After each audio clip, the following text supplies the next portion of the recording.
Assalamualaikum warahmatullahi wabarakatuh. Nama saya Muhammad Dafa Fandi dari kelas 12 IPA 1. Saya di sini akan mempresentasikan tentang teks sejarah dan teks cerita sejarah.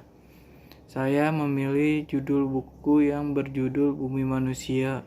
Penulisnya Pramoedya Ananta Thoer, editornya Astuti Ananta Thoer, penerbitnya Lentera Dipantara, cetakannya 2 Juni 2006, tebal halaman 535 halaman. Tema dari novel tersebut adalah tentang kisah percintaan seorang pemuda keturunan priai Jawa dengan seorang gadis keturunan Belanda dan perjuangannya di tengah pergerakan Indonesia di awal abad ke-20.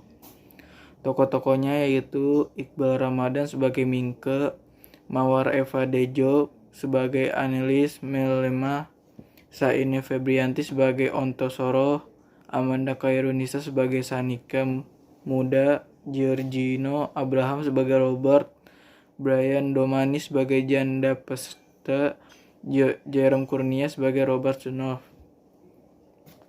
Hal-hal yang menarik dari novel Bumi dan Manusia. Buku ini ditulis saat Pram diasingkan ke Pulau Buru. Yang kedua, Buitenzorg dan Kebun Binatang Surabaya. Yang ketiga, Bumi Manusia ditulis menggunakan kertas semen dan arang.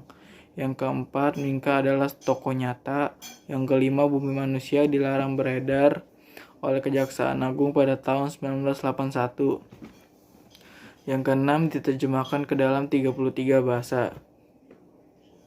Amanat dari novel tersebut adalah pengarang menyerukan agar pemuda-pemudi sekarang ini tetap mempunyai semangat itu meskipun sekarang sudah tidak ada penjajahan kolonial. Seseorang terpelajar harus juga berperilaku adil sudah sejak dalam pikiran apalagi dalam perbuatan. Saya akan membacakan teks sejarahnya. Teks ini bercerita tentang perjalanan seorang tokoh bernama Mingke. Mingke adalah salah satu anak pribumi yang sekolah di HBS pada masa itu. Yang dapat masuk ke sekolah HBS adalah orang-orang keturunan Eropa. Mingke adalah seorang pribumi yang pandai. Ia sangat pandai menulis. Tulisannya bisa membuat orang sampai terkagum-kagum dan dimuat di berbagai koran Belanda pada saat itu. Sebagai seorang pribumi, ia kurang disukai oleh siswa-siswi Eropa lainnya. Mingke digambarkan sebagai seorang revolusioner di buku ini. Ia berani melawan ketidakadilan yang terjadi pada bangsanya. Ia juga berani memberontak terhadap kebudayaan Jawa yang membuatnya selalu di bawah. Selain itu, buku ini juga menggambarkan seorang nyai yang bernama Nyai Ontosoro. Nyai pada saat itu dianggap sebagai perempuan yang tidak memiliki norma kesusilaan karena statusnya sebagai istri simpanan. Statusnya sebagai seorang nyai telah membuat sangat menderita karena ia tidak memiliki hak asasi manusia yang sepantasnya. Tetapi yang menariknya adalah Nyai Ontosoro sadar akan kondisi tersebut sehingga dia berusaha keras dengan terus-menerus belajar agar dia diakui sebagai seorang manusia. Nyai Ontosoro berpendapat untuk melawan penghinaan, kebodohan, kemiskinan, dan sebagainya hanyalah dengan belajar. Mingke juga menyalin persamaan dan akhirnya menikah dengan Annelies dan anak dari Nyai Ontosoro dan Tuan Melema. Melalui buku ini, Pram menggambarkan bagaimana keadaan pemerintahan kolonialisme Belanda pada saat itu secara hidup. Pram menunjukkan betapa pentingnya belajar. Dengan belajar dapat mengubah nasib seperti di dalam buku ini. Nyai tidak bersekolah dapat menjadi seorang guru yang hebat bagi siswa HBS dan Mingke. Bahkan pengetahuan si Nyai itu yang didapat dari pengalaman dari buku-buku dan kehidupan sehari-hari ternyata lebih luas dari guru sekolah HBS. Sekarang saya akan menceritakan ringkasan dari teks cerita sejarah novel Bumi Manusia. Seorang keturunan Jawa, Mingke yang sering diperolok-olok oleh kaum Tok-Tok Belanda karena kulitnya, karena pribumi. Pram memberikan karakter Mingke sebagai manusia pribumi yang terpelajar. Mereka menindas terhadap dirinya, terhadap orang lain, dan terhadap bangsanya. Mingke bersekolah di HBS, Hoger Burger School, yaitu sekolah yang setara SMA yang tidak semua pribumi bisa bersekolah sampai sejauh itu. Hanya keturunan minimal ningrat yang boleh bersekolah. Mingke merupakan anak dari Bupati Kota B, atau disebutkan dalam novelnya seperti itu. Mungkin maksud Pram adalah Blora karena menceritakan tentang RM. Karena itulah dia dapat bersekolah di HBS. Tetapi hidup di tengah-tengah pergaulan Eropa menjadikan pandangan Minke menjadi penganggung Eropa. Dia melupakan tradisi dan adat Jawanya. Tradisi yang ada di nenek moyangnya hilang begitu saja karena pengetahuan Eropanya. Bahkan ia tidak mau memakai baju adat karena sudah terbiasa dengan pakaian-pakaian Eropanya. Hal tersebut membuat geram ayahnya yang merupakan Bupati B. Akan tetapi sang ibundalah yang terus mendukung anaknya Minke agar melaksanakan apa yang ia cita-citakan. Di sini Minke mengalami pencarian jati dirinya. Seorang pribumi tapi pengganggu Eropa adalah Robert Suhrov, teman sekaligus akan menjadi lawan teman yang memiliki niat picik, serakah, dan ingin mendapatkan apapun yang dia inginkan, meskipun melakukan dengan cara-cara kotor. Suatu hari Robert Smith mengajak Minke berkunjung ke Wonokromo, sebuah perkebunan tebu dan perusahaan perdagangan peternakan milik Nyai Ontosoro. Nyai adalah sebutan bagi gundik-gundik company. Perkebunan yang begitu luas dengan rumah yang bagai istana. Selain perkebunan, Nyai memelihara ternak karena pelantarannya sangat luas. Pertemuan kali pertama Minke dengan Annelies atau putri dari Nyai Ontosoro menjadi poin penting dalam novel ini. Kisah cinta pada pandangan pertama digambarkan oleh Pram begitu romantis. Annelies dideskripsikan oleh Pram sebagai gadis Indo-Belanda yang memiliki paras yang sangat cantik, bertumbuh langsing, berambut pirang dan lurus. Dikatakan bahwa kecantikan melebihi Ratu Wilhelmina atau Ratu Belanda.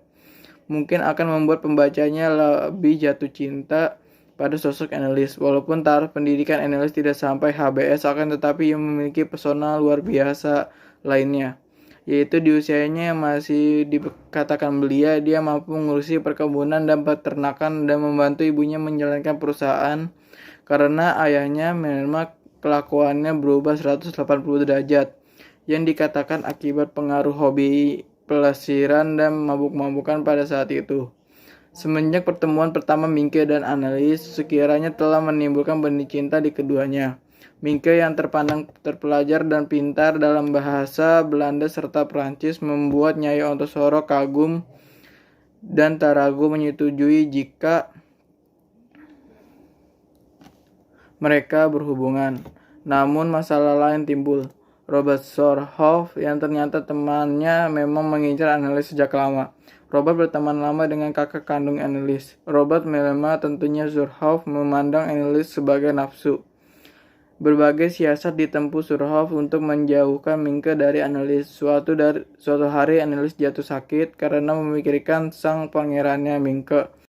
Karena Minke pernah berjanji kepada Annelies pada kunjungan yang pertamanya bahwa dia akan menemuinya lagi beberapa hari ke depan. Namun sudah berminggu-minggu Minke tidak berkunjung ke kediaman Nyai Ontosoro. Akhirnya karena melihat anaknya sakit, Nyai menyuruh salah satu pekerjanya untuk mengirimkan surat kepada Minke serta menjemput Minke untuk bersedia tinggal di kediamannya. Begitu besar kisah cinta yang digambarkan antar Minke dan Annelies sehingga akhirnya mereka menikah walaupun banyak pertentangan dari orang tua Minke yang tidak menyetujui ia menikah dengan seorang keturunan Belanda. Namun yang menarik, Pram menyajikan novel selalu di luar dugaan. Ketika kondisi pembaca telah asik dan memiliki perasaan senang, tiba-tiba Pram membalikan kondisi tersebut menjadi terbalik. Kisah cinta antara Minke dan Annelies mengalami sesuatu yang sangat memilukan, yaitu karena Annelies anak dari seorang gundik yang bernama Nyai Ontosoro. Akibatnya perkawinan antara Nyai Ontosoro dengan Robert Melema tidak diakui pengadilan tinggi Belanda. Begitupun dengan pernikahan Minke dan Annelies, tidak diakui pengadilan Belanda karena tidak ada izin orang tua sah dari Annelies. Hak asuh Annelies diberikan kepada ibu tirinya di Belanda, dan akhirnya secara terpaksa Annelies harus angkat kaki dari dan pergi ke Belanda. Mendengar kabar tersebut, Annelies kembali jatuh sakit dan selama berhari-hari dia tidak makan dan tidak berbicara. Kekecewaan yang mendalam dirasakan Annelies, dia akan kehilangan cintanya, ibunya, dan semua kenangan-kenangan dari masa kecilnya. Sehingga Minke dan Nyai Ontosoro tidak tinggal diam melawan ketidakadilan pengadilan putih Belanda. Mingke dengan kepiawaiannya menulis pengaduan di berbagai media cetak telah menyalakan api para pembacanya. Pendukung Mingke tidak hanya sekedar kerabat-kerabatnya, kini seluruh masyarakat di Wonokromo dan Madura ikut protes terhadap ketidakadilan Belanda. Namun apalah yang bisa dilakukan oleh seorang pribumi terhadap pengadilan tinggi? Semuanya tidak ada hasil. Annelies harus pergi ke Belanda dan terpisah dari Pangeran Mingke. Hal tersebut merubah semua pemikiran Mingke yang semula pengagum Belanda, kini ia merasakan ketidakadilan, penjajahan, diskriminasi Belanda terhadap pribumi. Perbedaan dan persamaannya. Persamaannya sama-sama menceritakan tentang percintaan seorang pemuda keturunan Jawa dan gadis keturunan Belanda. Perbedaannya, kalau teks sejarah lebih singkat, bahasanya baku. Sedangkan teks cerita sejarah lebih berbobot, ada penokohan dan alurnya. Sekian dari saya. Wassalamualaikum warahmatullahi wabarakatuh.